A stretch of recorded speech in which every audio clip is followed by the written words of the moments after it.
पहलगाम में जो आतंकी हमला हुआ और सेना की वर्दी के अंदर, पुलिस की वर्दी के अंदर लोग आते हैं और 27 से ज्यादा वो मासूम लोग, वो सीधे साधे लोग जो कश्मीर को धरती का स्वर्ग मानते हैं और वो अपने बच्चों के साथ वहां कुछ क्षण बिताने के लिए जाते हैं और उनकी निर्मम हत्या कर दी जाती है। मैं तमाम जो भी मृतक हैं उनको श्रद्धांजलि अर्पित करता हूं। साथ ही साथ ये आतंकियों को नष्ट करने का अब समय आ गया। आप वर्ल्ड के अंदर सब जगह देख रहे हैं कि आतंकवाद को खत्म करने के लिए सारे देश कहीं न कहीं एक मंच पे आ रहे हैं, सारे एक मोर्चा बना रहे हैं। लेकिन दुर्भाग्य से तो कश्मीर की घटना हुई, उसमें हमारा भी बड़ा फेलियर देश की सरकार का रहा। इंटेलिजेंस ब्यूरो जो दूसरे जो हमारे सिस्टम है, इस तरह कारगिल के अंदर बड़ी घुसपैठ हुई और उसमें हमें हजारों सैनिक हमारे गंवाने पड़े जब जाके कारगिल विजय हुई थी। कारगिल विजय आसान नहीं थी और इसमें भी अगर सरकारी तंत्र बड़ी संख्या के अंदर पहलगाम में पर्यटक आते हैं, वहाँ सरकारी तंत्र अगर ठीक से काम करता और जिस तरह बाद में आनंद फानंद में नेताओं की एंट्री हुई, वहाँ पे श्रद्धांजलि दी, नेता गए, अगर ये सारी चीजें पहले से होती और पर्यटकों की जनसंख्या ज्यादा होती है, गुलमर्ग पहलगाम के जो इलाके हैं वहां सही ढंग से अगर तैनाती, क्योंकि सबसे ज्यादा मिलिट्री, पैरामिलिट्री सबसे ज्यादा श्रीनगर, जम्मू कश्मीर और अपने उन बॉर्डर के इलाकों के अंदर जहाँ कहीं न कहीं शुरुआती दौर से ये झगड़े चल रहे हैं। अगर सरकार चाहे तो क्या नहीं हो सकता। पंजाब के अंदर जब आतंकवाद खत्म हो सकता है तो कश्मीर की समस्या का भी समाधान होता है। इसके अंदर खाली बड़े बयान दे रहे थे, प्रधानमंत्री जोशी के बयान दे रहे हैं कि अब वो होगा, ये होगा, रोज हम देख रहे हैं 10 साल से वहीं बैठे हैं। अगर करना ही है तो सरकार को आतंकियों को खत्म करने के लिए पीओके पे कब्जा करने की दिशा में कदम उठाना। तो एक दिन होना ही, आज नहीं तो कल, तो वेट किस बात का। ये हमारी तरफ से एक सांसद की, आम आदमी की पीड़ा है कि अब देश का जवान, देश का किसान, देश का सर्व समाज ये चाहता है कि पाक अधिकृत कश्मीर पूरा ही भारत का अंग बने। पीओके नहीं रहे, पीओके की जगह हिंदुस्तान का झंडा वहां फहराए, ये मांग सबकी तरफ से। आज इस विषय के लिए मैंने आपको आमंत्रित किया। आज राजस्थान का जवान, भजनलाल जी की सरकार आने के बाद एक उम्मीद राजस्थान के जवानों के अंदर जगी थी, छात्रों के अंदर जगी थी कि पिछले समय जब भारतीय जनता पार्टी सड़कों पे कांग्रेस की भर्तियों के खिलाफ आंदोलन कर रही थी और भजनलाल जी से लेके, भजनलाल जी तो उस समय बड़े नेता नहीं थे, लेकिन भजनलाल जी से लेके जितने भी बड़े नेता थे भारतीय जनता पार्टी के, जो मुख्यमंत्री के दावेदार थे, वो कभी शिवलाइन फाटक पर प्रदर्शन कर रहे थे, घोषणा पत्र के अंदर में बात रखी कि हमारी सरकार जैसे ही बनेगी हम आरपीएससी का पुनर्गठन करेंगे। हम आरपीएससी के अंदर जो पेपर लीक की घटनाएं हुई, चाहे रीट के अंदर जब यहां संघर्ष हुआ, उस समय कांग्रेस सरकार में रीट भर्ती हुई, तो उस संघर्ष में ये जो बैठे हमारे पास ये संघर्ष समितियां, ये भी शामिल थी। हमने भी उस बात को बार बार उठाया, लोकसभा के अंदर उठाया था। तो रीट 2 को तो रद्द किया, लेकिन रीट 1 जो फर्ज थी उसको रद्द नहीं किया। तो कितना बड़ा आप धोखा देके राजस्थान की जनता के साथ ये लोग सरकार ने, एक पेपर को तो रद्द कर रहे हो और दूसरे को नहीं कर। तो रीट लेवल फर्ज को रद्द करने की बात भी हम लोगों ने उठाई और बीजेपी ने बात उठाई थी कि अगर हमारी सरकार बनी तो रीट लेवल फर्ज को भी हम रद्द करवाएंगे, एसआई भर्ती को रद्द कराएंगे और एसआई भर्ती के साथ साथ पीटीआई 2022 की जो भर्ती है उसमें करीब 90% डिग्रियां बाहर के विश्वविद्यालयों से बीपीएड की, आपकी दूसरी डिग्रियां लाके, और बच्चे यहाँ पीटीआई बन गए और बड़े गिरोह राजस्थान के अंदर पर। कोई सोच नहीं सकता राजस्थान की ये दुर्दशा हो सकती है। हमें दिल्ली के अंदर लोग पूछते हैं, मजाक उड़ाते हैं कि साहब कोई डिग्री विग्री मिल जाएगी क्या एमपी साहब उधर से राजस्थान में, आप दिखवाएं। तो कहाँ, तो हमारा एक बहुत बड़ा राजस्थान में रुतबा था, लोग कहते थे बिहार यूपी से फर्जी डिग्री आ रही है। अब सारी फर्जी डिग्रियों का, गैंगवार का, अपराध का अड्डा राजस्थान बन गया। तो राजस्थान के सम्मान की भी बात है। और ये पीटीआई के साथ साथ आपकी हेल्पर की ले लो, आपकी जो वन विभाग की भर्तियां थी, जैन की भर्तियां थी, 2018 से लेकर 2023 के अंदर गहलोत राज में सबसे बड़ा जो घोटाला हुआ, वो रीट के अंदर भी बहुत से बड़े मगरमच्छ पकड़े जाते। ईडी की भी एंट्री हुई रीट के अंदर, आप देखा कांग्रेस के बड़े नेताओं के। कलाम कोचिंग सेंटर पे छापा पड़ा था। लेकिन होता क्या, जब ईडी रवाना होती है ना, उससे पहले ही समाचार पहुंच जाता है लोगों के पास कि ईडी कल आने वाली तुम्हारे, तो एक कागज पांडे इधर उधर कर लेता। हमने बजरी माफिया के खिलाफ बड़ी लड़ाई लड़ी थी और बजरी माफिया कह रहा था कि मुझे पहले ही पता लग गया कि ईडी आने वाली, इसलिए मैंने सामान इधर उधर कर दिया। ये सही बात है और ये कौन करता है आप भी जानते हैं। ये देश किन परिस्थितियों से गुजर रहा है, जातीय नेटवर्क, दूसरी तरह की व्यवस्थाएं, तो इन व्यवस्थाओं को बदलने के लिए बहुत लंबा समय लगेगा। और अकेले व्यक्ति लड़के या राजस्थान में बदलाव इसलिए नहीं कर सकता कि राजस्थान में दो ही पार्टियां लगातार रही है, कांग्रेस बीजेपी। आज आप देखिए 1.25 साल के अंदर कांग्रेस पार्टी तमाम मुद्दे भूल के अपना टाइम पास करे और पंचायत राज के चुनाव में लग गई। कांग्रेस भूल गई कांग्रेस कि हमारी और भी कोई ड्यूटी है। भजनलाल सरकार के अंदर जिस तरह असफलताएं 1.25 साल के अंदर चली, जिस तरह भजनलाल सरकार को कौन चला रहा है, कितनी जगह पावर सेंटर बने हुए, दिल्ली में 2 पावर सेंटर है, यहाँ अलग से पावर सेंटर, 3 जगह अफसरों का अलग हो गया, संघ कार्यालय का अलग हो गया, खुद का अलग हो गया। 5-5 जगह से मुख्यमंत्री अगर चल रहे हैं, उनको पता ही नहीं मुख्यमंत्री को कि मेरा आज का दिन क्या कार्यक्रम रहेगा और कल क्या रहेगा। कहीं खरबूजे काट के खिला रहे हैं, कहीं इनसे कोई माहौल थोड़ी बनेगा राजस्थान के अंदर। सब जानते हैं भजनलाल जी के अंदर कितना बचपना है। राजस्थान के बच्चों को अगर जाके पूछना है, भजनलाल जी को हंसने लग जाते हैं बच्चे, ये कहते हैं हमें भजनलाल मत कहो और कुछ भी कह दो। ये मजाक एक राजस्थान के अंदर बन चुका है। आप अगर नहीं मानो तो मीडिया वाले के इस बात को मजाक कहते हैं, हनुमान जी ने मजाक कर दी। आप पूछ लो रोड चलते बच्चे को कि आप भजनलाल बनोगे, बोल मैं भजनलाल नहीं बनूंगा और कुछ बनूंगा। ये हालात राजस्थान की, मैं नहीं कह रहा हूँ, ये पूरा राजस्थान और देश चीख चीख के कह रहा है, क्योंकि उनकी कथनी और करने के अंदर कुछ भी नहीं। जब पूर्व मुख्यमंत्री ने क्या बयान दिया बताओ, वसुंधरा जी का बयान था कि पानी को लेकर अफसर सो रहे हैं और जनता त्रस्त है। आनंद फान के अंदर इन्होंने मंत्री के और कुछ अधिकारियों को कार्रवाई की, मंत्री को डांट पिलाई। तो जब इनके लोग ही संतुष्ट नहीं है और जिस तरह बीजेपी गुटों में बंटी है, तो इन बच्चों की कौन सुनेगा, कौन इन नौजवानों के जो घाव है इन पे मरहम पट्टी करेगा। आज दुर्भाग्य से मुझे लग रहा है कि राजस्थान के अंदर सिर्फ एक ही जंग चल रही है कि 5 साल हम और 5 साल हम, इनके पापों पर पर्दा डाले हम और इनके पापों पर पर्दा डाले। यही स्थिति है। और ये समय समय पे आप लोग ये भी कह रहे हैं, मुझे आप ये भी कह रहे हैं कि थर्ड फ्रंट बना तो नहीं, तो उसका मेरे पास इलाज ये कि मैं लड़ सकता हूं।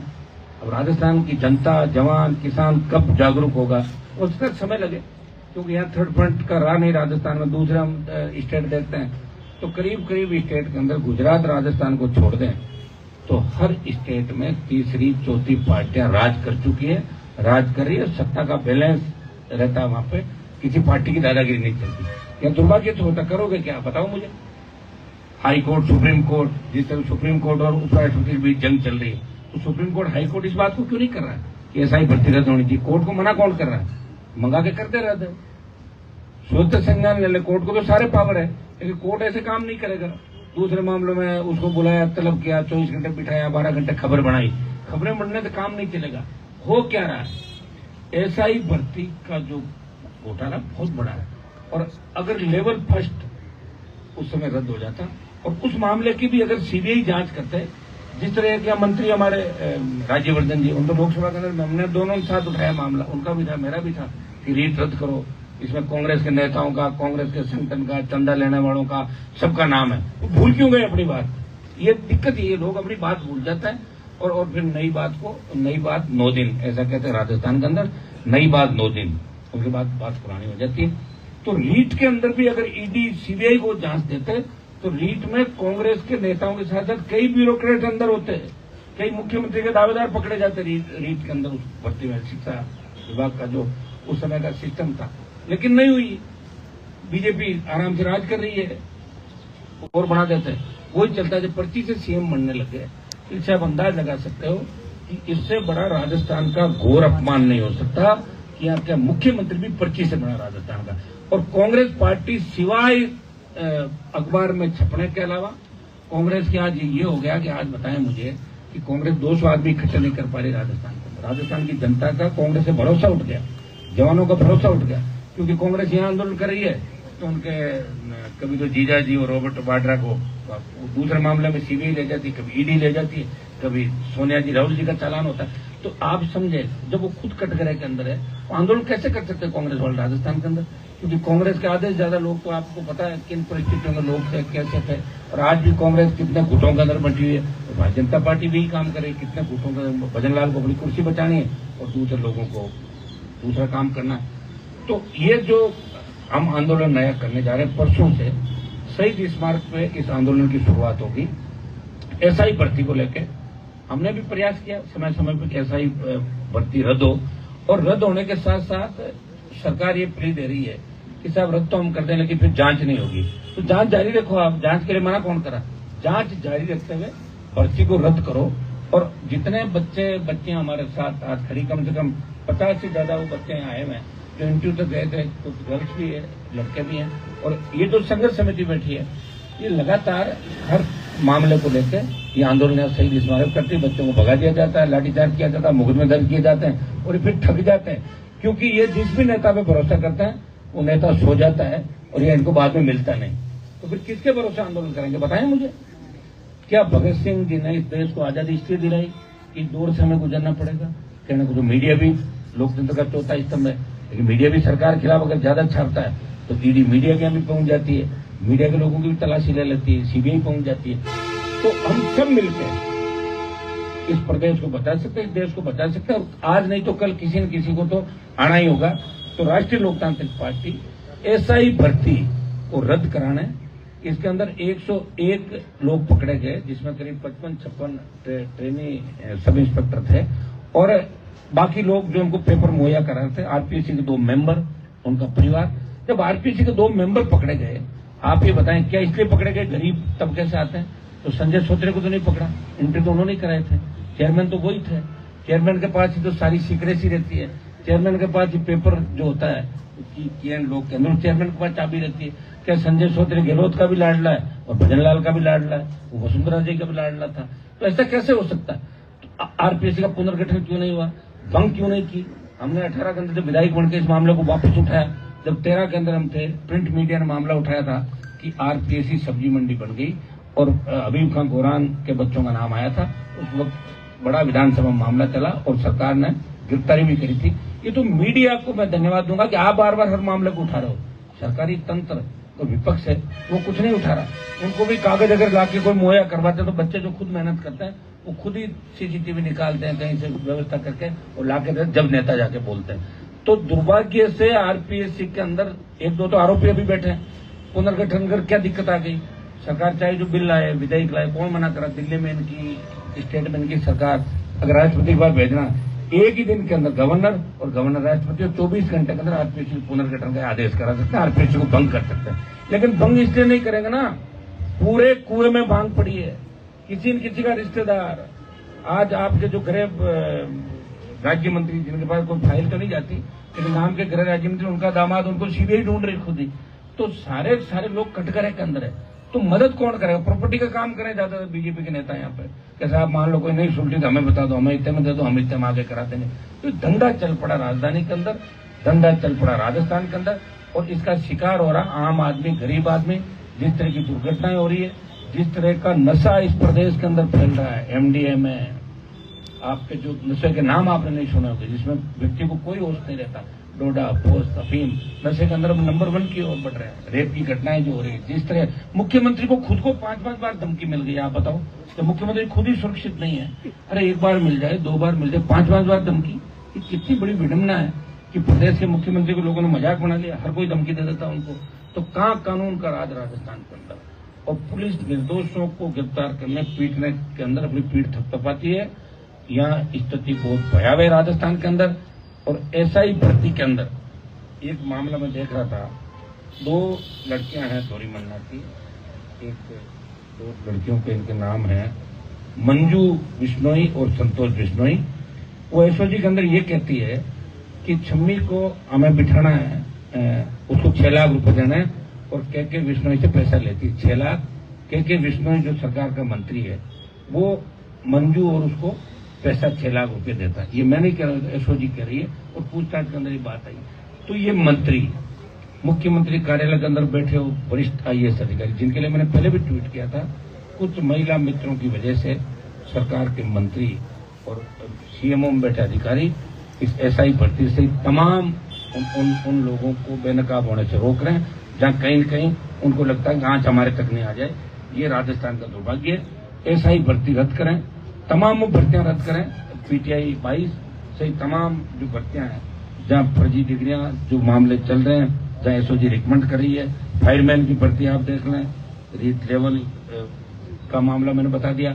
और आप एसओजी को जांच तो दे रहे हो, एसओजी जांच का प्रयास भी कर रही है, लेकिन रीट के जो मामले थे वो सीबीआई को आपको देने चाहिए, ताकि सीबीआई उन परतों को खोलेगी कि किस नेता के कहने से ये आरोप आपके बीजेपी के नेता भी कांग्रेस वालों में लगाते हैं कि आपके घर से किसने आरएस बना दिए, कितनी कलाम किसकी थी, ये कितनी थी। तो जांच क्यों नहीं करा रहे हो? आरोप तो लगा रहे हो, जांच कौन कराएगा?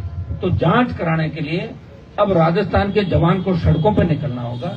और राजस्थान ये संघर्ष समिति जो आंदोलन कर रही लगातार, जब इनकी पीड़ा लगातार मैं देख रहा हूं, इनके साथ भी मैं हूं हर जगह, और मैं प्रयास भी कर रहा हूं सोशल मीडिया के माध्यम से। लोकसभा जो प्लेटफॉर्म है, आप मुझे देखते हैं लोकसभा के प्लेटफॉर्म पे सबसे ज्यादा इस राजस्थान को बचा